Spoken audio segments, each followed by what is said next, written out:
আজ আমি তোমাদের কাছে ফার্স্ট সামেটিভের স্যাম্পল কোয়েশ্চেন পেপারের অ্যান্সার নিয়ে এসেছি। সম্প্রতি 1 এপ্রিল থেকে 9 এপ্রিলে যে তোমাদের ফার্স্ট সামেটিভ পরীক্ষাটি হয়েছে তারই একটি স্যাম্পল পেপার নিয়ে আমি তোমাদের কোয়েশ্চেন অ্যান্সারগুলি দেখিয়ে দেবো। আমি জানি তোমাদের প্রত্যেকের স্কুলে আলাদা আলাদা প্রশ্ন হয়েছে, তাই আমি একটি স্যাম্পল পেপার নিয়ে তোমাদের দেখিয়ে দিচ্ছি যে কী ধরনের প্রশ্ন আসে। এর আগে ম্যাট্রিকুলার বাংলাতে ফার্স্ট এভলিউশনের টিপস দেওয়া হয়েছিল এবং অনেক কোয়েশ্চেনের সাজেশন দেওয়া হয়েছিল। আশা করি তোমরা ওই ভিডিওটি থেকে উপকৃত হয়েছো। তবে চলো দেখে নেওয়া যাক আজকের এই ভিডিওটি। First summative 2024 class 8 Bengali, full marks 15, time 30 minute. 1 নম্বর প্রশ্ন, সঠিক উত্তরটি নির্বাচন করো যে কোনো একটি। মান 1। 1-এর 1, আরব সেনাপতির পটমণ্ড দ্বারা উপস্থিত হইয়া আশ্রম প্রার্থনা করিলেন।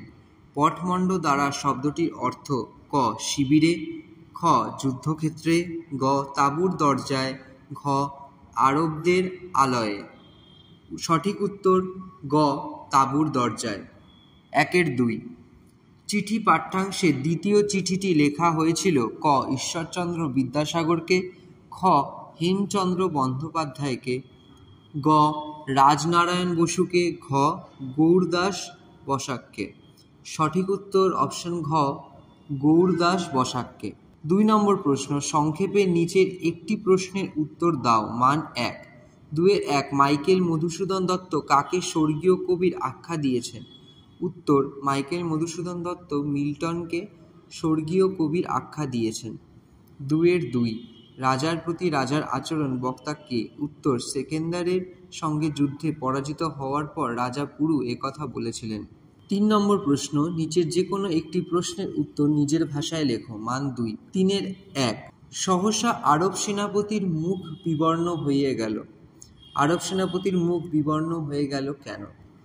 উত্তর, ক্লান্ত ও ক্ষুধার তৃষ্ণায় কাতর মূর সেনাপতি আরব সেনাপতির আতিথ্যে কিছুটা সুস্থ বোধ করলে দুজনে বসে কথা বলতে থাকেন। কথা বলার মাঝেই আরব সেনাপতি বুঝতে পারেন যে তার সামনে বসে থাকা মূর সেনাপতি তার পিতার হত্যাকারী। এ কারণে আরব সেনাপতির মুখ হঠাৎই বিবর্ণ হয়ে ওঠে। 3-এর 2, চন্দ্রগুপ্ত নির্জনের শুষ্ক তালপত্রে কি লিখেছিলেন? উত্তর, চন্দ্রগুপ্ত এক শিবিরের পাশে বসে নির্জন শুকনো তালপাতার ওপর সম্রাট সেকেন্দারের বাহিনী চালনা, ব্যূহ রচনা প্রণালী, সামরিক নিয়ম যা তিনি মাসাধিক কাল ধরে সেনাপতি সেলুকাসের কাছ থেকে শিখেছিলেন সেগুলি লিখে নিচ্ছিলেন।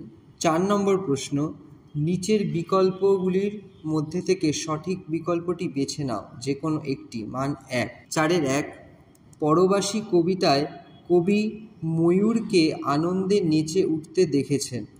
ক নদীর কিনারে, খ টিলার ওপরে, গ তাঁবুর পাশে, ঘ পলাশের ঝোপে। সঠিক উত্তর অপশন ঘ পলাশের ঝোপে। 4-এর 2, সবুজ জামা পরলে তোতাইয়ের ডালে এসে বসবে। ক প্রজাপতি, খ মৌমাছি, গ বোলতা, ঘ পাখি। সঠিক উত্তর অপশন ক প্রজাপতি। 5 নম্বর প্রশ্ন, সংক্ষেপে যে কোনো একটি প্রশ্নের উত্তর দাও। মান 1। 5-এর 1, সেইটে সবার চেয়ে শ্রেয়। কোনটি সবার চেয়ে শ্রেয়? উত্তর, অপ্রত্যাশিত আঘাতে অন্যের সঙ্গে বিবাদ না করে সবার সাথে মিলেমিশে থাকতে হবে, পরিস্থিতির সঙ্গে মানিয়ে চলতে হবে, এটি সবার চেয়ে শ্রেয়। 5-এর 2, তেমন করে হাত বাড়ালে কি পাওয়া যায়? উত্তর, কবি বলতে চেয়েছেন আন্তরিকতার সঙ্গে মনে বিন্দুমাত্র দ্বিধা না রেখে যদি পারস্পরিক সহানুভূতির হাত বাড়িয়ে দেওয়া যায় তবে অনেকটাই সুখ বা আত্মতৃপ্তি পাওয়া যায়। 6 নম্বর প্রশ্ন, যে কোনো একটি প্রশ্নের উত্তর দাও। 6-এর 1, পরবাসী কবিতায় কোন দুটি নৃত্যের কথা বলা হয়েছে? উত্তর, পরবাসী কবিতায় কত্থক এবং কথাকলি নৃত্যের কথা কবি বলেছেন। 6-এর 2, এসব আমারই হবে একটি চড়ুই পাখি কবিতায় কি কি পাখিটির হবে বলে ভাবে? উত্তর, চড়ুই ভাবে ঘরে থাকা এই মানুষটি, অর্থাৎ কথক চলে গেলে এই ঘর তার হয়ে যাবে। ঘরের জানলা, দরজা, টেবিল, ফুলদানি, বই খাতা সবই তার নিজের হবে। বিধাতা তাকে হয়তো সব কিছু দিয়ে দেবেন। 7 নম্বর প্রশ্ন, নিচের যে কোনো দুটি প্রশ্নের উত্তর দাও। মান 2। 7-এর 1, যুদ্ধ জিনিসটা উপভোগ করার জন্য অপু কী করত? উত্তর, অপুর মা যখন তাকে মহাভারতের গল্প বলেছিল তখন গল্প শুনে তার মনে হয়েছিল যুদ্ধটা আর একটু বড় হওয়া দরকার ছিল। তাই যুদ্ধ জিনিস তাকে উপভোগ করার জন্য সে হাতে অস্ত্রস্বরূপ একটা গাছের হালকা ডাল নিয়ে বাড়ির পেছনে বাঁশবাগানের পথে বা বাড়ির উঠোনে ঘুরে বেরিয়ে হাত পা নেড়ে মুখে বিড়বিড় করে মহাভারতের উক্তি বলে যুদ্ধ করত। 7-এর 2, প্রাগৈতিহাসিক যুগের অতিশয় হিংস্র জন্তুর কঙ্কালের মতো পড়িয়াছিল, কার বা কিসের কথা বলা হয়েছে? উত্তর, এখানে কুঠিবাড়ির কথা বলা হয়েছে। 7-এর 3, এই দেখো মা আমার সেই মালাটা, কে কখন এ কথা বলেছে? উত্তর, টুনু দুর্গার পুতুলের বাস্ক থেকে তার মালাটা পেয়ে এ কথা বলেছিল। 7-এর 4, মহাবীর কিন্তু চিরদিনের কৃপায় পাত্র কর্ণ, অপুর কর্ণকে চিরদিনের কৃপায় পাত্র মনে করেছেন কেন? উত্তর, কর্ণের রথের চাকা যখন মাটিতে আটকে যায় তখন মহাবীর হয়েও কর্ণ অর্জুনকে মিনতি করেন যুদ্ধ না করতে।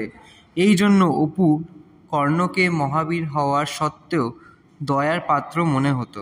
8 নম্বর প্রশ্ন, নিচের যে কোনো দুটি প্রশ্নের উত্তর দাও। মান 2। 8-এর 1, ব্যাকরণে দল শব্দের অর্থ কী? ক অক্ষর, খ পাপড়ি, গ জনতা, ঘ বর্ণ সমষ্টি। সঠিক উত্তর ক অক্ষর।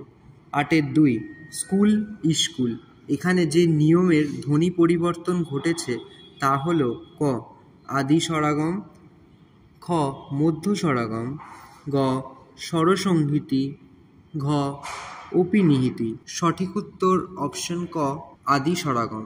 8-এর 3, মধ্য স্বরাগমের আকারের নাম ক ব্যঞ্জন সংহতি, খ স্বরভক্তি, গ বিপর্যাস, ঘ অভিশ্রুতি। সঠিক উত্তর গ বিপর্যাস। 9 নম্বর প্রশ্ন, অতি সংক্ষিপ্ত প্রশ্নের উত্তর লেখো যে কোনো 3টি। মান 3। 9-এর 1, অপিনিহিতির সংজ্ঞা দাও। উত্তর, অপিনিহিতি বিশেষ্য পদ শব্দের মধ্যে ই বা উ থাকিলে ওই শব্দের উচ্চারণের সময় পূর্বেই ই বা উ উচ্চারণ করিয়া ফেলিয়ার প্রবণতা। যেমন আজ আইজ, কাল কাইল, অপিনিধাতি। দল ক প্রকার ও কি কি? উত্তর, দলকে 2 ভাগে ভাগ করা যায়। 1 মুক্তিদল, 2 রুদ্ধ দল। 9-এর 3, দল বিশ্লেষণ করো। রবীন্দ্রনাথ বেঞ্চ। উত্তর, র বীন্দ্রনাথ বেঞ্চ। 9-এর 4, কয়েকটি বাকযন্ত্রের নাম লেখো। উত্তর, গলনালী, মুখবিবর, কণ্ঠ, জিহ্বা, তালু, দন্ত, নাসিকা ইত্যাদি বাক প্রত্যঙ্গকে এক কথায় বলে বাকযন্ত্র। আশা করি তোমাদের এই ভিডিওটি ভালো লেগেছে এবং এই ভিডিওটি ভালো লাগলে অবশ্যই আমাদের চ্যানেলকে সাবস্ক্রাইব করে দিও, যাতে করে তোমরা এর পরবর্তী আরও অন্যান্য সাবজেক্টেরও ভিডিও দেখতে পাও।